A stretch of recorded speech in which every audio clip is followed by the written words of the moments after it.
Court is now in session. In the case of,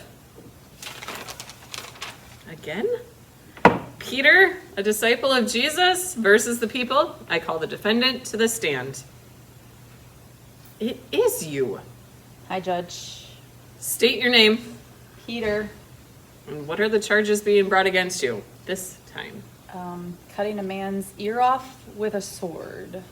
And how do you plead? Guilty as charged. And what is the evidence?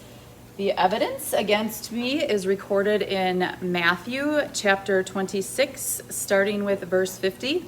Your Honor, if I can just give you a little backstory, you'll recall my friend Judas, who appeared in your court earlier, had betrayed Jesus for 30 pieces of silver. We are now in the garden, and Jesus is about to get arrested. Jesus replied, "Friend, do what you came for." Then the men stepped forward, seized Jesus, and arrested him. With that, one of Jesus's companions, that was me, reached for his sword, drew it out, and struck the servant of the high priest, cutting off his ear. "Put your sword back in its place," Jesus said to him, "for all who draw the sword will die by the sword." Well, after once again listening to your admission of guilt and the account against you, I hereby declare you not guilty. Wait, what? Your Honor, I don't know how this system works, but this time it wasn't just my words. I physically cut off a man's ear thinking that I could solve the problem by hurting him, like it was going to stop Jesus from being arrested. Nope, and what you did was wrong.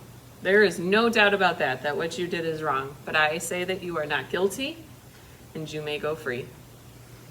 All right, Your Honor. Have a good day, and thank you. Wow, so here we have Peter again, back in the courtroom with a very obvious sin this time of actually harming somebody and cutting off the ear of the soldier. Yeah, and we see clearly that Peter's sin is not just a once and done and then you move on and forget about it. I mean, Peter continues to sin, just like we continue to sin every day. Yeah. So go ahead and grab your crosses from your packs. Again, we're going to be on the yellow side, so you're going to need something to write with. But today what we're looking at is all those different ways in which we harm our neighbors. So Peter's harm was that he actually physically hurt somebody. And while I don't think any of you have gone out and grabbed something to cut off a neighbor's ear, there are times where we hurt our neighbor by gossiping or by not helping out as often. Or wishing ill against them. We also see in Peter's case that he didn't necessarily trust in Jesus that something was going to happen. I mean, he took matters into his own hands. He was with Jesus and clearly thought that he could stop the arrest of Jesus. And we end up in that same case oftentimes. We take control. We are control freaks. We think that we can handle it better than what Jesus can, when really Jesus has told us he's got it. He's good. So go ahead and take that cross and think about the different ways in which we harm our neighbor and in the different ways that we take control over things ourselves and not leave it up to God.